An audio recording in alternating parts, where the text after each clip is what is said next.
The afternoon sun streamed through the floor-to-ceiling windows of our home office in suburban Chicago, casting long shadows across the hardwood floors. I sat at my desk, reviewing quarterly reports for the nonprofit I directed, while my husband Daniel conducted a video conference call in the adjacent room. Through the half-open door, I could hear his professional voice discussing market projections and growth strategies with his team at Davidson & Associates, the investment firm where he'd worked for the past 8 years. It was a typical Tuesday in late September.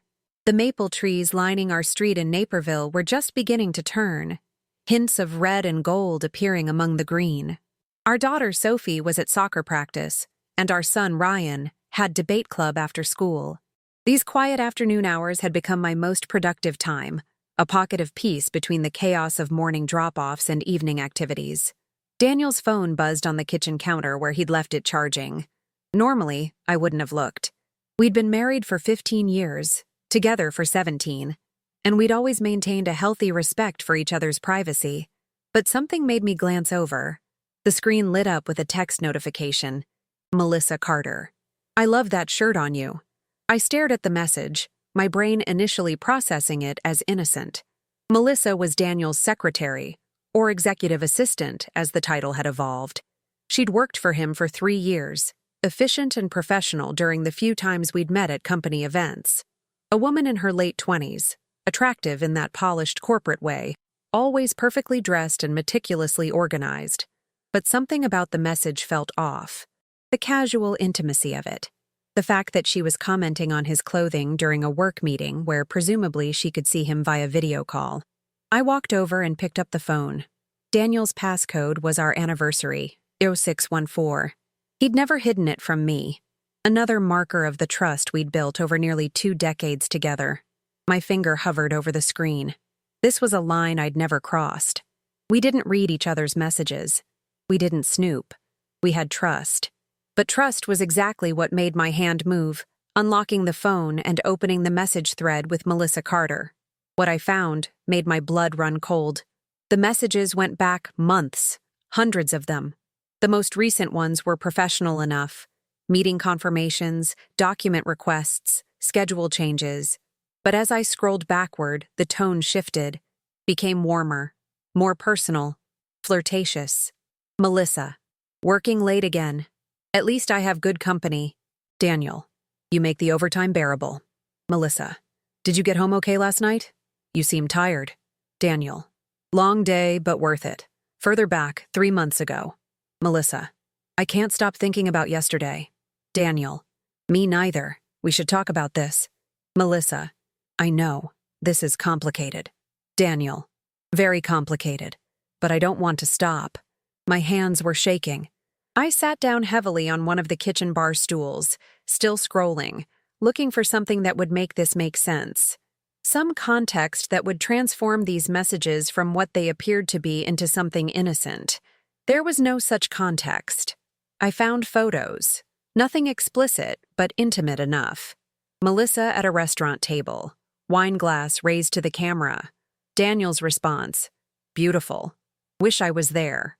Another of her in what looked like hotel room, captioned, Room 412. Hurry! The timeline clicked into place with horrifying clarity. All those late nights at the office. The weekend conference in Milwaukee that he'd attended alone because I'd had a work commitment.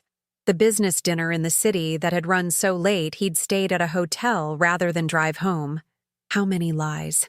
How many moments of looking into my eyes and lying. I heard Daniel's voice from the office, still professional, still discussing quarterly earnings like his entire life wasn't about to implode. The normalcy of it, the absolute ordinary nature of his tone while evidence of his betrayal sat in my hands, made me feel physically ill. A new message appeared at the top of the thread. Melissa, I love that shirt on you. She could see him. Right now, in our home office, wearing whatever shirt he'd put on this morning. She was watching him during this meeting, and rather than focusing on work, she was sending flirtatious messages about his appearance. Something crystallized in my chest. Not just hurt or betrayal, but something colder, sharper. A clarity that cut through the initial shock. I typed a response. Daniel, feel free to toss it in the laundry. The implication was clear. If she knew what shirt he was wearing well enough to compliment it, if she was familiar enough with his wardrobe to have opinions about it, then she must be seeing him, really seeing him, in contexts that went far beyond a professional relationship. And my response?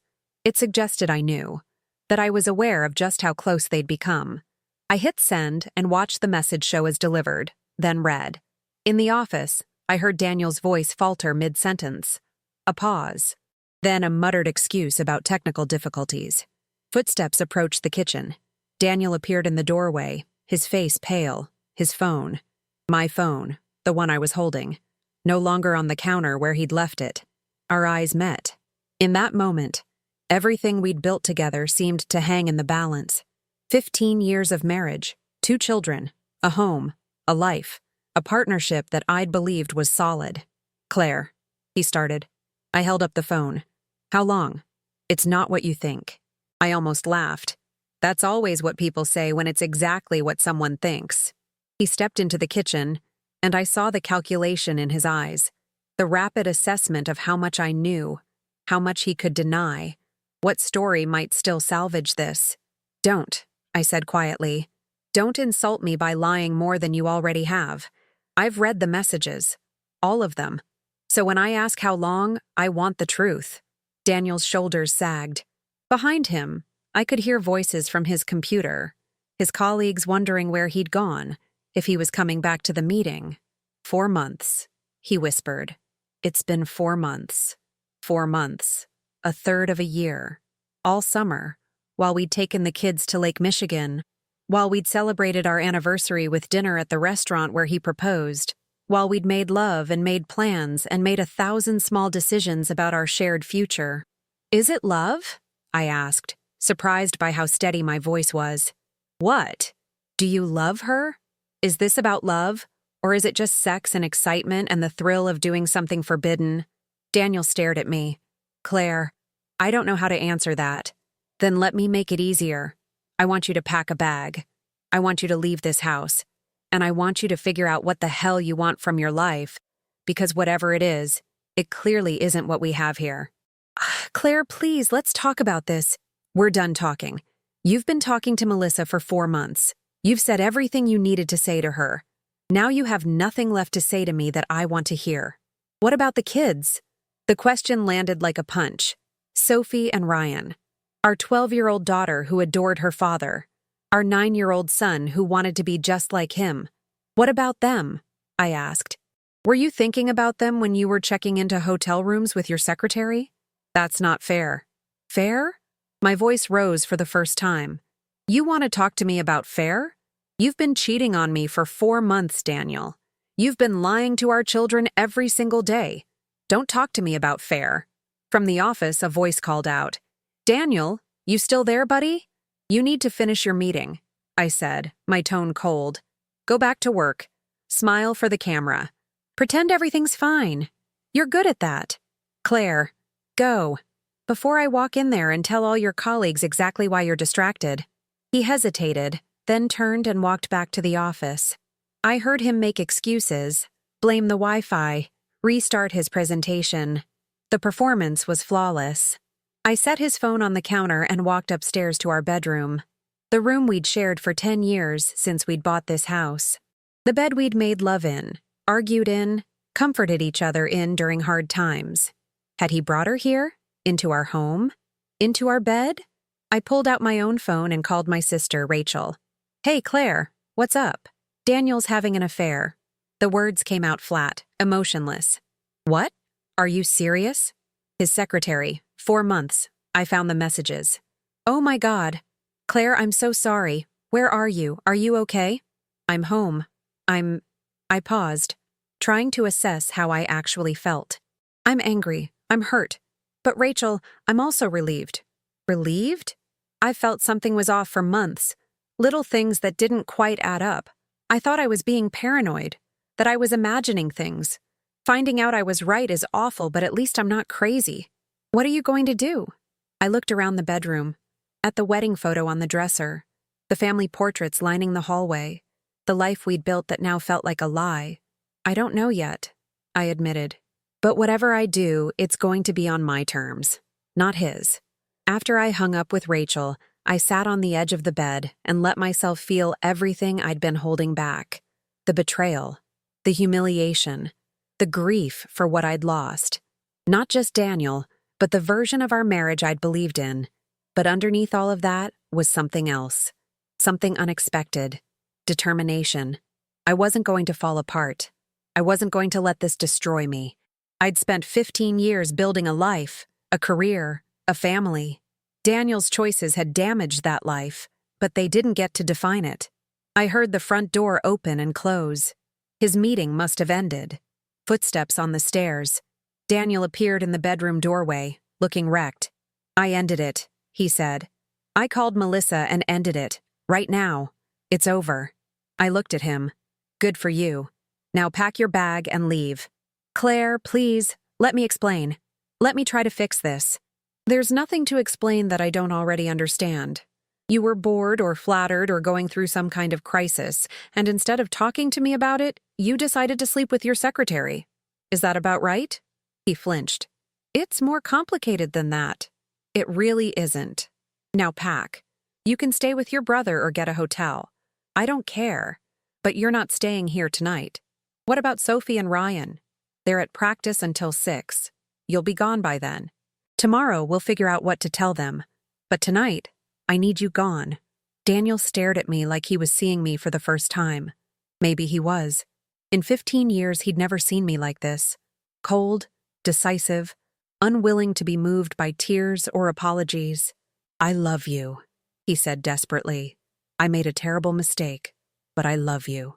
"Then you should have thought about that before you risked everything we built for someone who compliments your shirts." I walked past him and down the stairs, leaving him to pack. In the kitchen, I poured myself a glass of wine and stood at the window, watching the September afternoon fade into evening. My phone buzzed with a text from an unknown number. Unknown. "This is Melissa. I'm so sorry. I never meant for this to happen." I stared at the message, then typed a response. "Me. You meant for every single moment of it to happen. Own that and stay away from my husband." I blocked the number and took a long drink of wine. Upstairs, I heard drawers opening and closing. Daniel packing. Daniel leaving. The life I'd known was ending. But maybe, just maybe, something better was about to begin. I didn't sleep that night. After Daniel left, his overnight bag packed, his face a mask of regret and confusion, I'd sat in the living room until well past midnight, trying to process what had happened. The house felt different without him. Not empty exactly, but charged with a new kind of energy. The energy of change, of endings, of uncertain beginnings. Sophie and Ryan had come home from their activities to find only me. I'd told them their father had to take an unexpected business trip, watching their faces for signs that they suspected the lie. But they'd simply nodded, distracted by homework and dinner, trusting in the stability of the world we'd built for them. That trust felt like another weight on my chest. How long could I protect them from the truth? How long should I? The next morning, I called in sick to work, something I rarely did. My assistant director, Kevin, had expressed concern, offering to handle anything urgent. I'd assured him I just needed a day, that I'd be back tomorrow. But I wasn't sick. I was shattered and trying to figure out how to put myself back together. At 9 a.m., I called Daniel. He answered on the first ring. "Claire, are you okay? We need to talk. Can you meet me for coffee? Somewhere away from home, away from your office." "Of course, anywhere." "When?" 10:30. The Starbucks on Route 59. It was a neutral location, public enough that we'd both stay civil but quiet enough for a serious conversation. I arrived early, ordering a latte I didn't really want, and claimed a corner table away from the other morning customers. Daniel walked in at exactly 10:30, looking like he hadn't slept either. His shirt was wrinkled, unusual for him, and there were dark circles under his eyes. He got coffee and sat down across from me, his hands wrapped around the cup like he needed the warmth. "How are the kids?" he asked. "Fine. They think you're on a business trip." He nodded, looking relieved and guilty at the same time. "We need to figure out what we're telling them," I continued. "And we need to do it soon. They're not stupid, Daniel. They'll figure out something's wrong. What do you want to tell them? I took a breath. This was the question I'd been wrestling with all night. The truth, age appropriate, but the truth, that we're having serious problems and you're staying somewhere else for a while. Not about Melissa? God, no. They don't need those details. But they need to know this is real, that we're not just pretending everything's fine. Daniel's face crumpled slightly. I never wanted this. I never wanted to hurt them. Then you shouldn't have had an affair. The words came out harsher than I'd intended, but I didn't apologize. We sat in silence for a moment. Finally, Daniel said, I ended it with Melissa. Completely. I told her I was fighting for my marriage and that we couldn't have any contact outside of absolute professional necessity. How did she take it? She cried. Said she understood. Asked if there was any chance. He trailed off, seeming to realize that finishing that sentence would be a bad idea. Any chance of what? That you'd leave me for her? Daniel met my eyes. Yes. And what did you say? That I love you. That I love our family. That I made a catastrophic mistake and I want to fix it. I studied his face, trying to read the truth behind his words. He looked sincere, desperate even. But 4 months of lying had taught him how to wear sincerity like a mask. Do you know why I sent that response to her text? I asked. Daniel shook his head. Because in that moment, I realized something. You didn't just betray me with some random woman. You brought her into our life. Close enough to know what shirt you were wearing, close enough to comment on it casually, like she had that right. I leaned forward. Tell me the truth, Daniel. Did you bring her to our house? His hesitation was answer enough. Jesus Christ. I sat back, feeling sick. When? Twice. You were both out of town. That conference you had in D.C. in July, and when you took the kids to visit your parents in August. She came over for dinner. That's all. We just talked. You just talked. In our home. The home we built together, where we're raising our children. And I'm supposed to believe that's all that happened? Nothing happened in our house, Claire. I swear. That was a line I wouldn't cross. Oh, you have lines? How comforting. You'll screw your secretary in hotel rooms, but not in our marital bed. What a prince. Claire? Stop saying my name like that. Like you're the wounded party here. I fought to keep my voice down, aware of the other customers. You don't get to act hurt. You did this. I know I did. And I hate myself for it. Good, you should. I pulled out a folder I'd brought with me. I made some calls this morning. To a lawyer. Daniel's face went white. You want a divorce? I don't know what I want, but I'm not going to be unprepared while I figure it out. I pushed the folder toward him. These are her recommendations. Separate bank accounts, at least temporarily. A formal separation agreement. Stipulations about the house, the kids, finances. This feels so final. It is final, Daniel. Our marriage as it was, that's over. Dead. Killed by your choices. Whether we can build something new from the wreckage, that's the question. But we're not going back to what we had, because what we had was based on trust that you destroyed. He opened the folder, scanning the documents with growing distress. You want me to move out officially? Not just for a few days? I need space. The kids need stability. You showing up and leaving randomly while we figure this out isn't fair to them. So I just... What? See them on weekends? Like some divorced dad? For now, yes. Until we know what we're doing. Daniel's hands were shaking as he set down the papers. I'll sign whatever you want. I'll do whatever it takes. But Claire, please don't give up on us. I'm not giving up. I'm protecting myself and our children while you prove whether you're worth the effort of trying to forgive. How do I do that? How do I prove it? I'd thought about this too, during the long, sleepless hours of the night. Therapy. Individual for you, couples for us if I decide to try. Complete transparency, phone, email, everything. And you need to quit your job. What? You can't work with her, Daniel. Even if nothing physical ever happens again, you can't be around her 8 hours a day and expect me to believe you're committed to fixing this. Claire, my career should have been a consideration before you started sleeping with your employee. This isn't negotiable. If you want any chance of saving this marriage, you find a new job. The enormity of what I was asking seemed to hit him all at once. That could take months. I'd have to explain why I'm leaving, give references. That's your problem to solve. You created this situation. You fix it. We sat in silence, the weight of the conversation settling over us like a heavy blanket. Around us, life continued normally. People ordering coffee, working on laptops, chatting with friends. Our world was falling apart, and no one else even noticed. "When do we tell the kids?" Daniel finally asked. "This weekend, Saturday morning. We sit them down together and explain that we're having problems and you're going to be staying somewhere else for a while. They're going to ask why, and we'll tell them that sometimes adults have disagreements and need space to work things out, that it's not their fault, that we both love them, and that we're trying to figure out what's best for our family. Sophie's going to know there's more to it. She's too smart." He was right.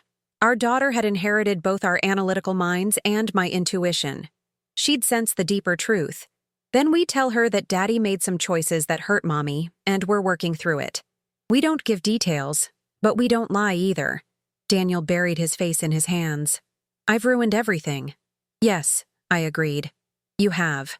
Now the question is whether you can help rebuild it into something worth saving." I stood, gathering my things. Daniel looked up, startled. "You're leaving?" "I've said what I needed to say. The ball's in your court, Daniel. Show me you're serious about fixing this or don't.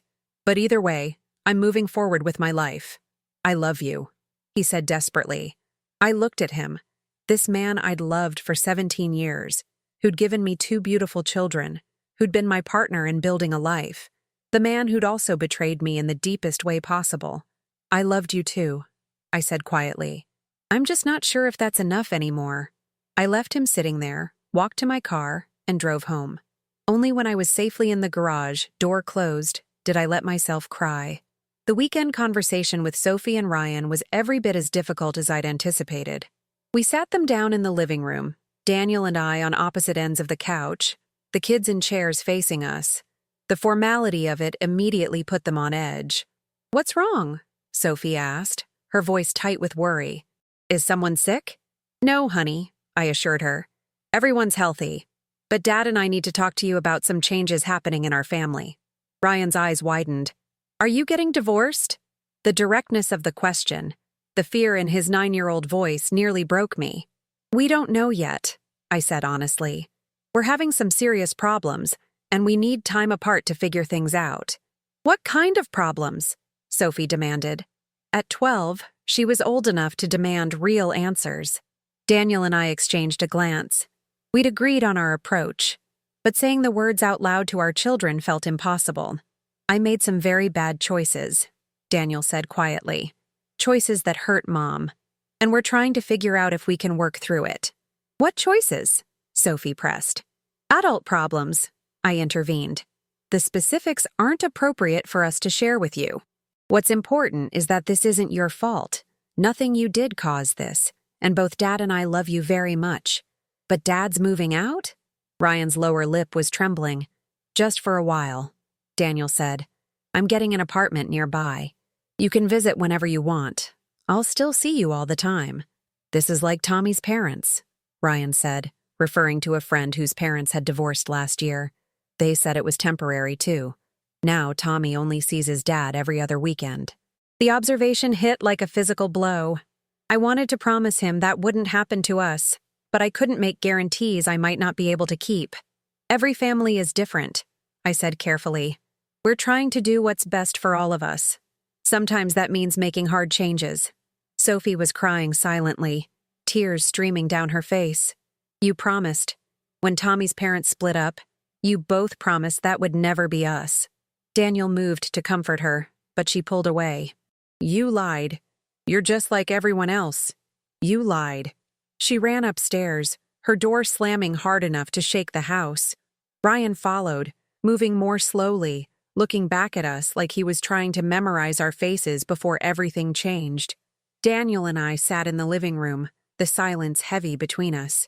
"That went about as badly as possible," he said. "What did you expect? We just blew up their entire world. They'll understand eventually. When they're older." "Don't." I cut him off. "Don't try to justify this to yourself. They're hurting because of choices you made. Own that." He nodded, looking defeated. I should go. Give them space. Yeah, you should. After he left, I went upstairs and knocked on Sophie's door. Honey, can I come in? Go away. I'm coming in anyway. I opened the door to find her face down on her bed, shoulders shaking with sobs. I sat beside her, placing a hand on her back. She didn't pull away. I hate him, she said, her voice muffled by the pillow. You don't hate him. You're angry and hurt. Those are different things. He broke our family. He made mistakes. Big, serious mistakes. But families don't break that easily. We're stronger than you think. She rolled over, her face blotchy and tear-stained. Did he cheat on you? The question hung in the air. I could lie, protect her from that knowledge. Or I could respect her intelligence and give her the truth. Yes, I said quietly. He did. With who? That's not important. What's important is that he made a choice that hurt me. And now we have to decide if we can move past it. Can you? Move past it? I took a breath. I don't know, baby. I really don't know. But I promise you this. Whatever happens, you and Ryan are my priority. Always. She sat up and hugged me fiercely. I don't want you to be alone. I'm not alone. I have you and your brother, and Aunt Rachel, and Grandma and Grandpa, and friends who care about me. I'm surrounded by love. But it's not the same. No, I agreed. It's not. But sometimes different isn't worse. It's just different. We sat together until her tears subsided, until Ryan crept back in and joined us on the bed. And we all held each other in the gathering darkness of a Saturday evening that felt like the end of something and the terrifying beginning of something else. Later, after the kids were asleep, I sat in the kitchen with a glass of wine and my laptop, staring at my email inbox. There was a message from Daniel's mother, Joan, who Daniel must have called with the news. Subject: I'm so sorry. Claire, Daniel told me what happened. I'm heartbroken for you and the children. I want you to know that I'm not defending what he did. It was inexcusable. You've been a wonderful wife and mother, and you deserve so much better. If you need anything, someone to talk to, help with the kids, anything at all, please don't hesitate to call. You're still my daughter, regardless of what happens between you and Daniel. Love, Joan. The kindness nearly undid me. I'd expected Daniel's family to close ranks, to make excuses, to try to convince me to forgive him quickly for the sake of keeping the family together. Instead, Joan was offering support, choosing me even when it meant standing against her own son. I typed a response. Joan, thank you. Your message means more than you know. The kids and I are okay. We're taking things one day at a time. I appreciate your support more than I can express. Love, Claire. My phone buzzed with a text from Rachel. Rachel. How did it go with the kids? Me. As badly as expected. Sophie figured out the cheating. Ryan's terrified this will turn into another broken family like his friends. Rachel. Kids are resilient. They'll be okay. Me. Will they, though?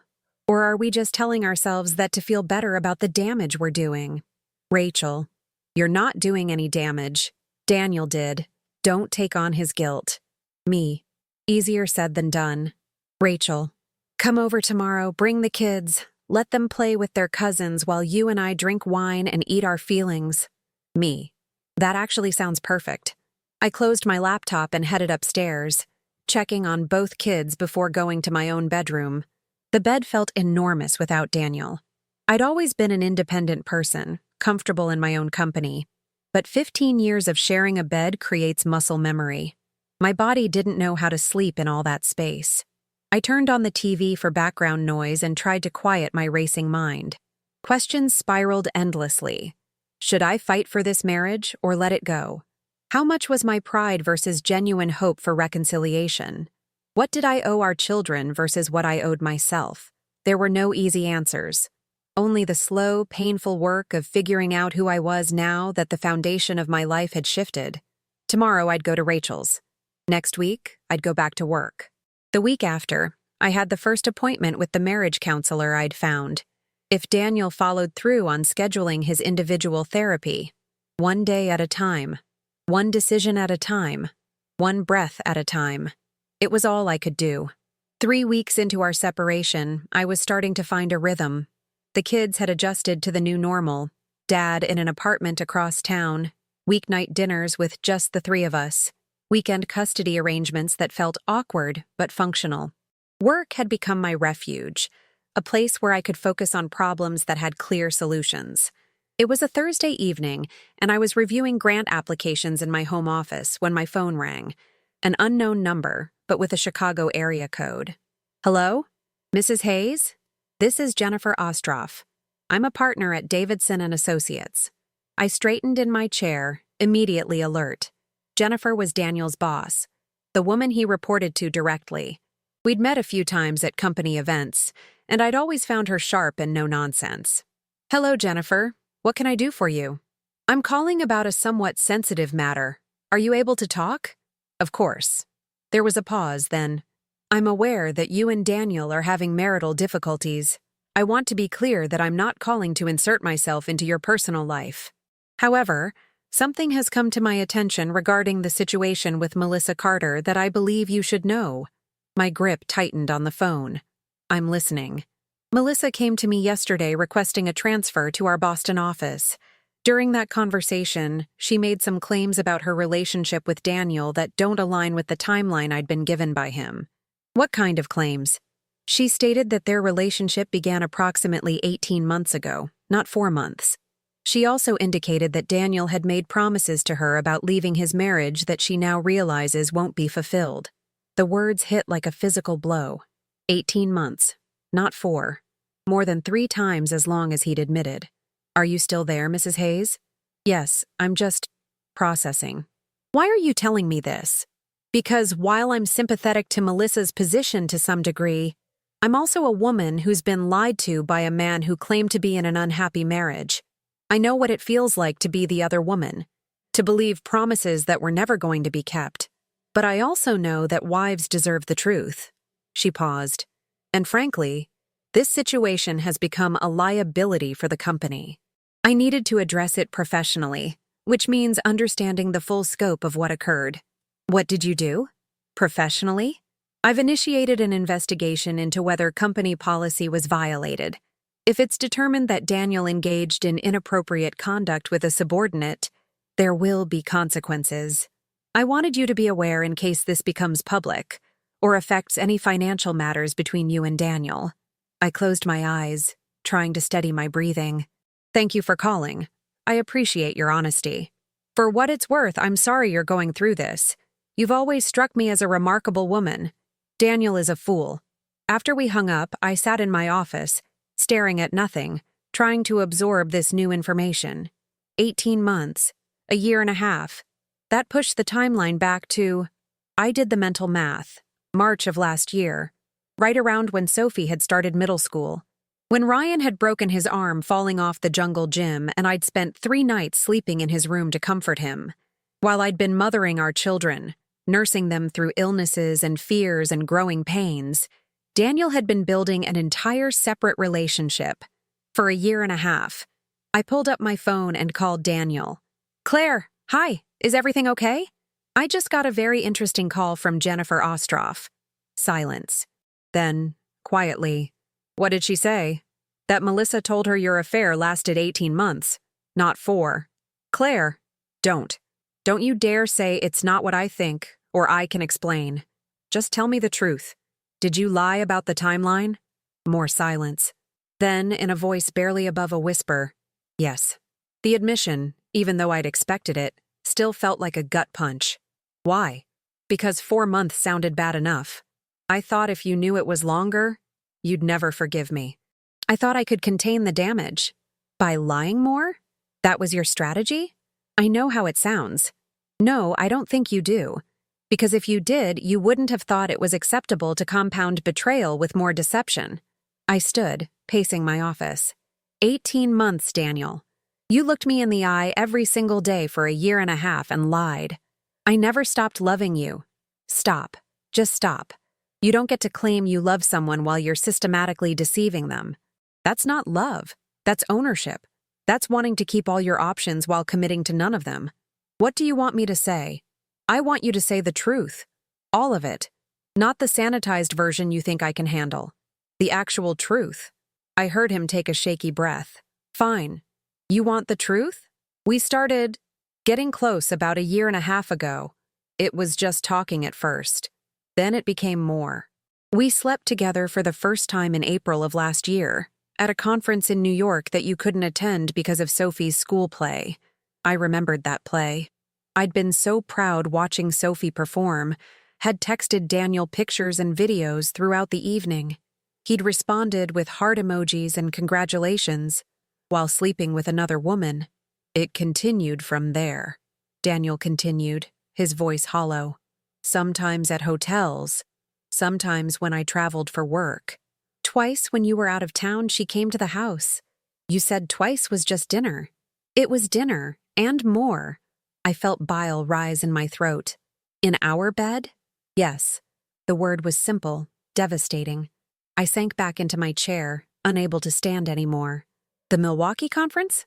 I asked, remembering the weekend I'd believed he was networking. I was with her. The weekend I took the kids to see my parents in August? Yes. How many times, Daniel? How many times did you bring her into our home? 5, over the course of 18 months. 5 times. 5 violations of the space we'd created together, the sanctuary we'd built for our family. Did the kids ever see her? Did Sophie or Ryan ever meet her when they thought she was just your colleague? No, never. I swear. I never let them cross paths when you were parading your mistress through our home. How considerate of you. Claire, I know I can't fix this. I know I've destroyed any chance we had. But I need you to know that ending it with her, choosing to fight for our marriage, that was real. That wasn't a lie. How am I supposed to believe anything you say when every conversation reveals another layer of deception? I don't know. I don't know how to prove it to you. You can't. That's the problem. Trust, once destroyed this thoroughly, can't be rebuilt. It's gone. I heard what sounded like a sob on the other end of the line. So that's it? We're done? I don't know. I honestly don't know anymore. I felt exhausted, hollowed out. I need to go. The kids will be home soon. Claire, wait. I hung up. For a long moment, I just sat there, trying to process the magnitude of what I'd learned. Then I did what I always did when overwhelmed. I made a list. New information. Affair lasted 18 months, not 4, started in March of last year. Physical relationship began in April. She was in our home 5 times, including in our bed. Multiple work trips were actually time with her. The clinical documentation of betrayal helped somehow, made it concrete, manageable, something I could analyze rather than just feel.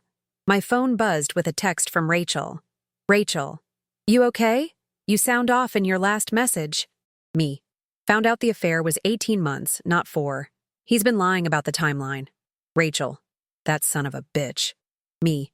She was in our house, our bed, 5 different times. Rachel. I'm coming over. Me. The kids will be home soon. Rachel. So? I'll help with dinner. You shouldn't be alone right now. She was right. I needed my sister, needed someone who loved me unconditionally and wouldn't judge me for whatever I was feeling. Me. Thank you. See you soon. Sophie and Ryan came home from school to find Rachel already there, helping me make spaghetti and salad. The normalcy of it, the routine of dinner preparation, homework questions, discussions about soccer practice and upcoming tests, provided a strange comfort. After dinner, Rachel and I sat on the back porch with wine while the kids did homework inside. How are you, really? Rachel asked. I thought I'd hit bottom, you know? I thought finding out about the affair was the worst of it. But it keeps getting worse. Every time I think I know the full truth, there's more. What are you going to do? I took a long drink of wine, watching the sunset paint the sky in shades of orange and pink. I'm going to see a lawyer. A real one, not just a consultation. I'm going to start the divorce process. Are you sure? No. But I can always stop the process if we somehow miraculously work things out. I can't undo 18 months of lies and betrayal. I need to protect myself and the kids. Smart. Rachel refilled our glasses. What about the house? That's the complicated part. We're both on the mortgage. Our equity is tied up in it. If we sell, we split everything. But that means uprooting the kids. If one of us buys the other out, I trailed off, doing mental math. I'd need to refinance, prove I can carry the mortgage alone. With my salary and the child support he'd pay, I might be able to swing it. You've really thought this through. I have to. Emotion is important, but so is being practical. I have 2 children depending on me to make smart decisions. We sat in comfortable silence for a while, the kind that only exists between people who've known each other their whole lives. Finally, Rachel said, "You know what I keep thinking about?" "What?" "How strong you are. How you've handled all this with such grace." I laughed bitterly. I don't feel graceful. I feel like I'm barely holding it together. That's the definition of grace under pressure. Barely holding it together but still showing up, still making decisions, still putting your kids first. That's strength, Claire. Tears pricked my eyes. Some days I want to just scream, to make him feel even a fraction of what I'm feeling. So do it. Scream. Break dishes. Key his car. Whatever you need to process this. That's not me. Maybe it should be. Maybe being perfect all the time is part of what enabled him to think he could get away with this. The observation stung because it held a grain of truth.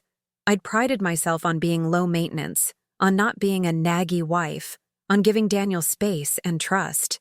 Had that made it too easy for him to take advantage? "I can't change who I am," I said finally. "No, but you can let yourself feel what you feel without judgment. You're allowed to be angry, Claire. You're allowed to be messy." That night, after Rachel left and the kids were asleep, I stood in my bedroom, the bedroom I'd shared with Daniel for a decade, the bedroom where he'd brought another woman, and I let myself feel it all. The rage, the humiliation, the grief for the marriage I'd thought I had, the fear of an uncertain future, the guilt over what this was doing to Sophie and Ryan. I cried until I couldn't cry anymore, until my throat was raw and my eyes were swollen. Then I stripped the bed, throwing the sheets and comforter in the trash. If I was going to stay in this house, sleep in this room, I needed it to be mine again. Untainted. I remade the bed with new sheets I'd been saving for a special occasion. Because if this wasn't a special occasion, this moment of reclaiming my space, my life, my autonomy, then what was? The next morning, I called the lawyer Rachel had recommended and made an appointment for the following week. Then I called Jennifer Ostroff back. "Jennifer, it's Claire Hayes. I wanted to thank you again for calling yesterday, and I wanted to let you know that I support whatever actions you need to take professionally regarding Daniel and Melissa. Thank you for saying that. For what it's worth, I don't think Daniel will be with the company much longer. The investigation is revealing some significant policy violations. He told me you wanted him to quit anyway, part of trying to fix our marriage. Did he?" Jennifer sounded surprised. "He never submitted a resignation. In fact, he's been quite insistent that he needs this job to support his family during the separation." Of course. Another lie. Another promise made to me that he never intended to keep. "Thank you for telling me," I said. "I appreciate your honesty more than you know." After we hung up, I sent Daniel a text. Me. I spoke with Jennifer again. "You never quit your job like you promised. Add it to the list of lies. My lawyer will be in touch soon." I didn't wait for his response. I had work to do, children to care for, a life to rebuild. His lies were his problem now, not mine.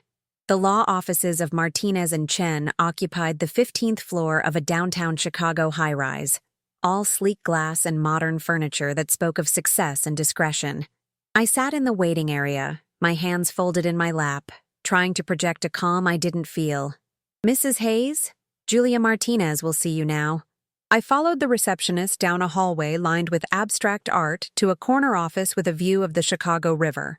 Julia Martinez stood to greet me, a woman in her early 50s with silver-streaked hair and eyes that radiated both intelligence and compassion. "Claire, thank you for coming in. Please have a seat." Over the next hour, I laid out my situation in clinical detail. The affair, the lies about the timeline, the violation of our home, the broken promises about changing jobs. Julia listened without interrupting, taking notes, occasionally asking clarifying questions. "Illinois is a no-fault divorce state," she explained when I finished. which means the affair itself doesn't impact the legal proceedings in most ways. However, the fact that Daniel brought Melissa into your marital home repeatedly, and that he's been dishonest about his income situation and employment, could factor into arguments about who should keep the house and how assets are divided. I want to keep the house, I said. For the kids. It's their home, their school district, their stability. Understandable. We'll need to get the house appraised, determine current equity, and see if you can qualify for a refinance. You mentioned you're the director of a nonprofit. What's your annual salary? I told her, and she made notes. With child support and potentially spousal support, you should be able to qualify. We'll also need full financial disclosure from Daniel. All bank accounts, investments, retirement funds. How long were you married? 15 years. Then you're entitled to half of everything acquired during the marriage, including his 401k and any stock options or bonuses from his company. Has he been cooperative so far? To a point. He says he wants to make things easy, but he keeps lying about things. I don't trust that he's being fully transparent. We'll file for discovery. Force full disclosure. It's routine in these cases, especially when there's demonstrated dishonesty. Julia set down her pen and looked at me directly. Claire, I need to ask you something, and I want you to be honest with yourself as much as with me. Are you filing for divorce because you want one, or because you're hurt and angry and want to punish Daniel? The question caught me off guard. I opened my mouth to answer, then closed it, really thinking. Both, maybe. I finally admitted. I'm definitely hurt and angry, but I also don't see how we come back from this. He lied for 18 months. He violated our home. Every time I think I know the full truth, there's more. How do you build a marriage on that? You probably can't, Julia said gently. But you need to be sure. Because once we file, once this becomes official, it changes the dynamic. It's not impossible to stop the process, but it's harder. And it sends a clear message. What message? That you're done. That you've moved from trying to work it out to protecting myself and moving on. I sat with that for a moment. Was I ready to send that message? Ready to close the door on 17 years with Daniel? Yes, I was. File, I said. I'm ready. Daniel's response to being served with divorce papers was immediate and desperate. He showed up at the house that evening, papers in hand, looking devastated. Claire, please. Can we talk? I'd been expecting this, had prepared for it. We can talk on the porch. The kids don't need to see this. We stepped outside into the cool October evening. The trees on our street were fully changed now, a riot of red and gold, beautiful and temporary, like everything else in life. I thought we were trying to work on things, Daniel said, his voice breaking. I thought therapy. You never went to therapy, I interrupted. You scheduled an appointment but canceled it, just like you never quit your job like you promised. I'm tired of being lied to, Daniel. I was going to go. I just needed more time. You've had 18 months of time. Time you spent with Melissa while lying to me every single day. I'm done giving you time. This will destroy the kids. No, your choices already hurt them. The divorce is just making official what you already broke. He sank down onto the porch steps, head in his hands. I never meant for any of this to happen. Maybe not. But you made choice after choice that led here. And now we both have to live with the consequences. What if I can prove to you I've changed? What if I really do quit my job, really do go to therapy, really commit to being transparent? I looked at him. This man I'd once loved so completely, who I'd built a life with, who'd given me my children. And I felt nothing. Not love, not hate. Just a tired kind of sadness for what we'd lost. It's too late, Daniel. The foundation is gone. Every time you try to rebuild it with another promise, I just wonder what you're lying about now. I can't live like that. So that's it? 17 years? Just over? You ended it when you slept with Melissa. I'm just filing the paperwork. He looked up at me, tears streaming down his face. I love you, Claire. I know I've destroyed any right to say that, but I do. I believe you think you do. But Daniel, you don't betray people you love. Not like this. Not this thoroughly, this systematically. What you did? That's not love. I don't know what it is, but it's not love. I turned to go inside, but his voice stopped me. There's something else you should know. I froze, hand on the doorknob. What now? Melissa's pregnant. The words seemed to hang in the air, impossible to process. I turned back slowly. What? She's pregnant. 3 months? She told me last week. I felt like the ground had dropped out from under me. 3 months pregnant. Right around when I'd discovered the affair and he'd claimed to end it. Is it yours? She says it is. Do you believe her? He hesitated. I don't know. Maybe. She's getting a paternity test, but not until after the first trimester. I walked back to him, needing to see his face clearly. Were you ever going to tell me? I didn't know how. You were already so hurt. You didn't know how? How about Claire? I got my mistress pregnant. That seems pretty straightforward to me. I thought maybe it wasn't mine, that if I waited for the test I wouldn't have to tell you if it turned out to be someone else's problem? I finished. My God, Daniel. Do you hear yourself? I'm sorry. Stop apologizing. Stop saying you're sorry while continuing to lie and hide things. I was shouting now, past caring if the neighbors heard. Is there anything else? Any other bombs you want to drop? Secret family? Second mortgage? Criminal record? No, that's everything. I swear. Your swearing means nothing to me. I pulled out my phone and called Julia Martinez, despite the late hour. She answered on the third ring. Claire? Everything okay? His mistress is pregnant, possibly with his child. I need to know how this affects the divorce. I heard typing on the other end. It complicates things. If the baby is his, he'll have child support obligations that could affect what he can pay you and the kids. We'll need to wait for the paternity test results. In the meantime, I'll file a motion to expedite the financial discovery. We need to know exactly what his resources are before another child enters the picture. After I hung up, Daniel was staring at me with something like fear. You're really going through with this. Did you think I wouldn't? Did you think I'd just accept that you're going to have a child with another woman and we'd all somehow make it work? I hoped we could figure it out. For Sophie and Ryan. Sophie and Ryan deserve better than a father who sets this kind of example, who teaches them that love means lying, that commitment means nothing, that vows are just words. I made mistakes. Mistakes are forgetting an anniversary or leaving dishes in the sink. What you did was systematic betrayal. There's a difference. I went inside, leaving him on the porch. Sophie was at the top of the stairs, clearly having heard everything. Dad got her pregnant? She asked, her voice small. I closed my eyes briefly. Of course she'd heard. Maybe. We don't know for sure yet. If he did, you're going to have another kid. Like a half-sibling. The reality of it hit both of us at the same time. If Melissa's baby was Daniel's, Sophie and Ryan would have a younger half-sibling they'd probably see every other weekend. We'll deal with it if and when we know for sure, I said, trying to sound calmer than I felt. Sophie came down the stairs and hugged me tightly. I'm sorry, Mom. Don't be sorry, baby. None of this is your fault. I know. But I'm still sorry you're going through it. The maturity in her voice broke my heart. At 12, she should be worried about middle school drama and soccer games, not consoling her mother through a divorce. The next few weeks were a blur of legal proceedings, financial disclosures, and increasingly hostile exchanges with Daniel's attorney.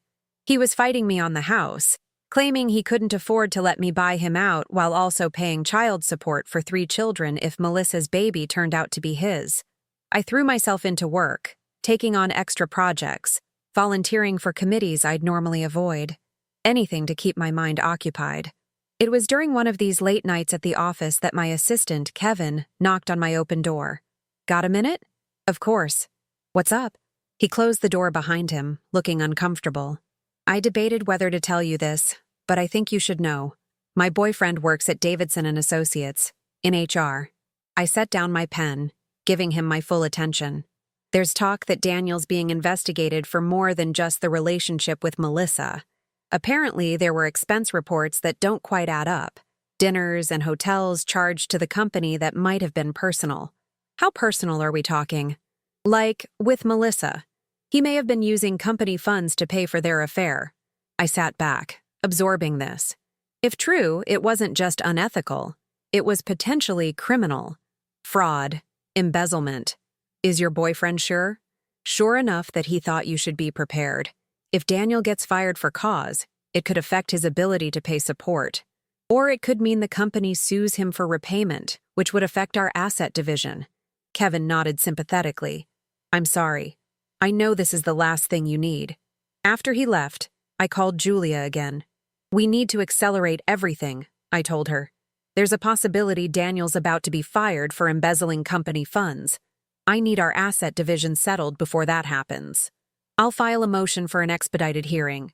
But Claire, if he's committed fraud, you might not be entitled to those assets. Ill-gotten gains and all that. I don't want ill-gotten gains. I just want what I'm legally entitled to from our legitimate marital assets. Before this gets even messier, I'll do what I can. That night, I sat down with Sophie and Ryan and had the hardest conversation yet. Dad might be losing his job, I told them. Not because of the divorce, but because he made some bad choices at work. What kind of choices? Ryan asked. He used company money for personal things. That's not allowed. Sophie's face hardened. He keeps making bad choices. He does.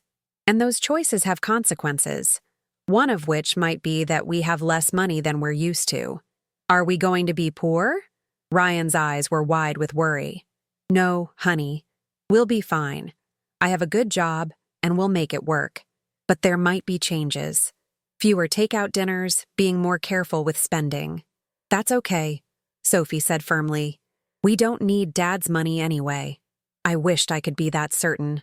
But I was scared. Scared of carrying a mortgage alone, of managing all the expenses, of being the sole financial provider while also being the primary parent. But I'd figure it out. I always did. The paternity test results came back in early November. Melissa's baby was Daniel's. He called to tell me himself, his voice hollow. It's mine. The baby's mine. I felt nothing. Just a distant acknowledgement of another complication in an already complicated situation. Okay. My lawyer will be in touch about adjusting the support calculations. Claire, I don't know what to do. I don't love her. This baby wasn't planned. I feel like my life is completely out of control. Then you know how I've felt for the past 2 months. I deserve that. Yes, you do. She wants to keep it, obviously. And she wants me involved. Wants us to try to make it work. What do you want? I want to go back in time and make different choices. But since I can't do that, he trailed off. I don't know. Be a father to this kid, I guess. Try to do right by all my children. Good luck with that. I meant it sincerely. Juggling custody of Sophie and Ryan while also being present for a new baby with Melissa sounded like a nightmare I was grateful not to be part of. The divorce will be final in January, Daniel said. Julia's lawyer told mine. Yes. 17 years, over in the time it takes to process paperwork. No. 17 years over the moment you decided Melissa was worth more than our marriage. The paperwork is just making it official. After we hung up, I went upstairs and told Sophie and Ryan. They took the news about their new sibling with surprising equanimity. When's the baby due? Sophie asked. March. Will we have to see it? Sometimes, probably. When you're with Dad. She made a face. Great. Just what I wanted. A baby around when I'm trying to do homework. Despite everything, I almost smiled. Leave it to Sophie to be practical about the whole thing. The divorce was finalized on January 15th, a cold Tuesday morning when the wind off Lake Michigan cut through even the heaviest coat. I sat in the courtroom, Julia beside me, as the judge made it official with a signature and a few words about equitable division of assets and co-parenting responsibilities. Daniel sat on the other side of the courtroom with his attorney, looking diminished somehow. He'd lost his job at Davidson and Associates right before Christmas, fired for misuse of company funds. The criminal charges hadn't materialized, but the company had demanded repayment of over $30,000 in fraudulent expenses. The house was mine. I'd qualified for the refinance, barely, and Daniel had signed over his half of the equity in exchange for a reduced support obligation. It was a compromise neither of us loved, but both could live with. As we left the courthouse, Daniel caught up with me on the steps. Claire, can we talk? Just for a minute? I glanced at Julia, who nodded and stepped away to give us privacy. "What is it, Daniel?" "I just wanted to say, I'm sorry. For all of it. I know you don't believe me and I don't blame you, but I am." I looked at him. My ex-husband now, officially. The father of my children. A stranger who I'd once known better than anyone. "I believe you're sorry," I said. "I just think you're sorry about the consequences, not the choices. That's not fair." "Maybe not, but it's how I feel." I pulled my coat tighter against the wind. "How's Melissa?" "She's okay. The baby's due in 6 weeks. He hesitated. "We're trying. Living together. Seeing if we can make it work. I hope you do. For the baby's sake." "Do you mean that?" "Yes. Despite everything, I don't want another child growing up in a broken home because their father can't commit to anything." The words stung him. I could see it in his face. But he nodded. "I deserve that too." "Sophie and Ryan are doing okay," I offered. "In case you were wondering, Sophie made honor roll this semester. Ryan scored 2 goals in his last soccer game." "I know. I was there. At the game." "Oh." I'd made a point of not attending the same events as Daniel when possible, to make things easier on the kids. I hadn't known he'd been at Ryan's game. "I'm trying," Daniel said quietly, "to be present for them, to show up. I know I screwed everything up, but they're still my kids. They are. And they need their father. Just try to be the father they deserve. Not the one who taught them that lying and cheating are acceptable. I will, I promise." I almost said something about his promises meaning nothing, but I held back. We were divorced now. I didn't need to keep punishing him. That wouldn't help me heal. "Take care of yourself, Daniel." "You too, Claire." I walked away, down the courthouse steps to where Julia waited by her car. "You okay?" she asked. "Yeah, I think I am." And surprisingly, I meant it. Spring came to Chicago with its usual dramatic flair. One day gray and cold, the next bursting with green and the promise of warmth. I stood in my backyard, watching Sophie and Ryan play with our new puppy, a golden retriever we'd named Phoenix. "Because we're rising from the ashes," Sophie had said when I asked about the name. Sometimes her insight took my breath away. Work had been a refuge and a revelation. In February, I'd been offered a promotion. Executive director of the entire organization. It meant more responsibility, more stress, but also the financial security I needed to support my family comfortably. Rachel came over most weekends, and we'd developed a routine. She'd bring wine and takeout, I'd provide the venue, and we'd spend hours talking about everything and nothing while the kids did their own thing.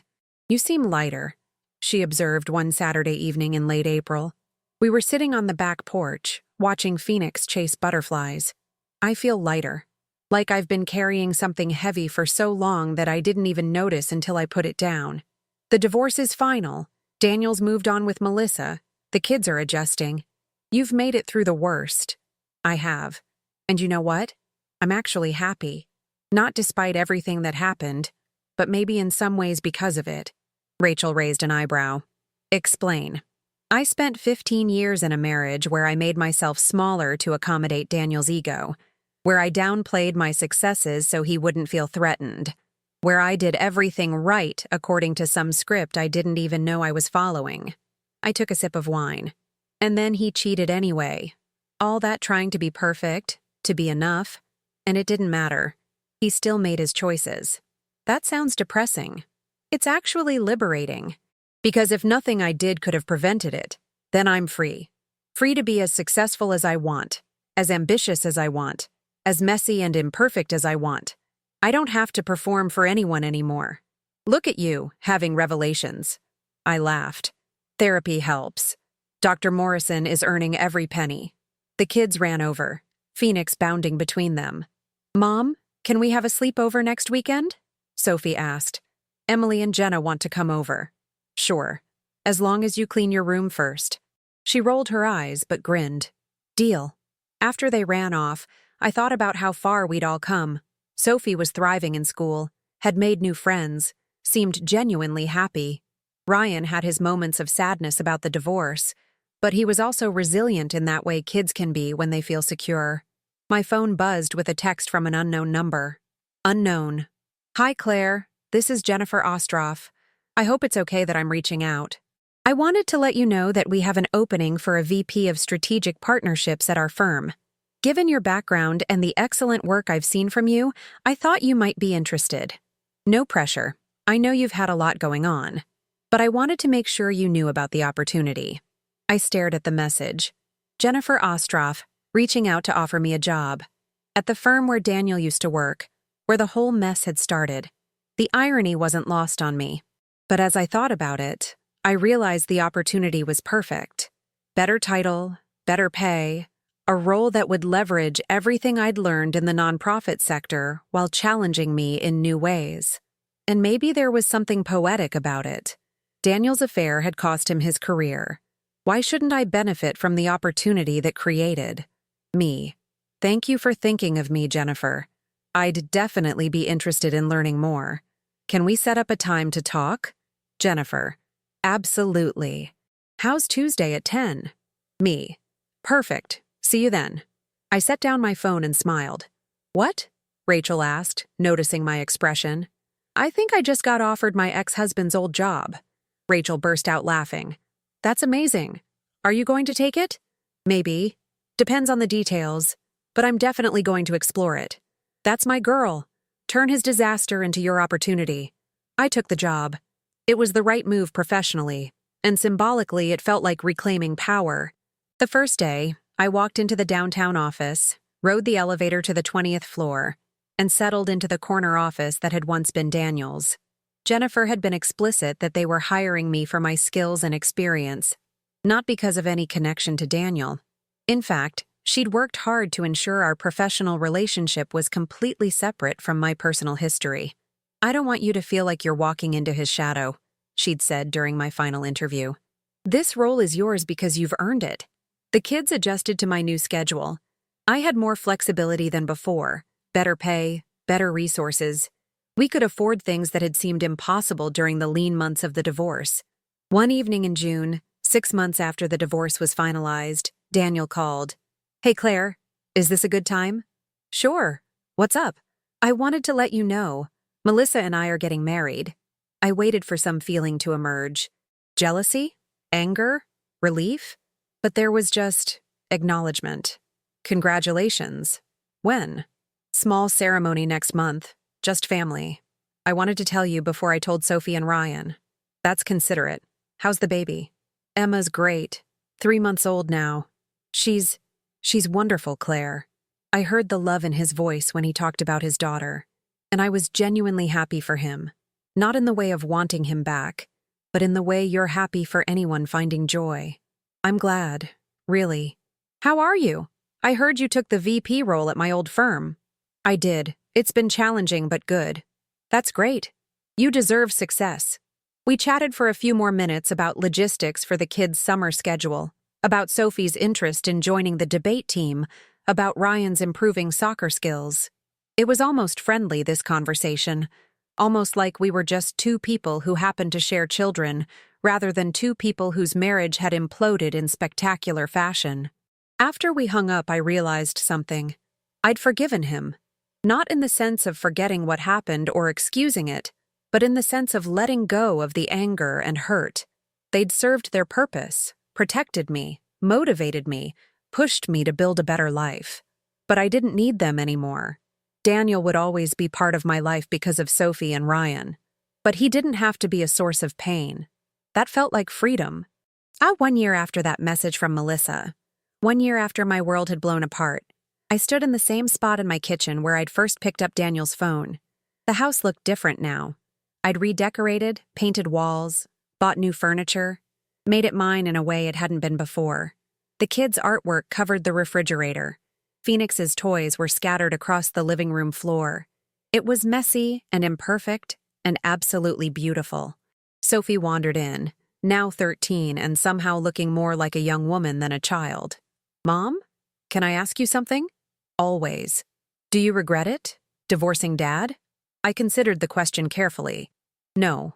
I regret that it happened the way it did. I regret that he made choices that hurt all of us. But the divorce itself? No. I think it was the right thing. Even though it was hard? especially because it was hard. The hard things are usually the ones worth doing. She nodded, processing. I think I get that. Like, it's hard now, but we're okay. Better than okay, maybe. Exactly. She hugged me spontaneously, something that had become rarer as she entered her teenage years. I'm proud of you, Mom. The words hit me right in the heart. Thank you, baby. That means everything. After she left, I pulled up my photos and scrolled back to a year ago. Pictures of the rehearsal dinner that never happened. Photos of me and Daniel looking happy and in love. A whole life captured in pixels that no longer existed. I didn't delete them. They were part of my story, part of how I got here, but I didn't linger on them either. Instead, I looked at recent photos. Sophie at her debate tournament, Ryan scoring a goal, Phoenix as a puppy, me at my new office, at a work event, at Rachel's birthday party.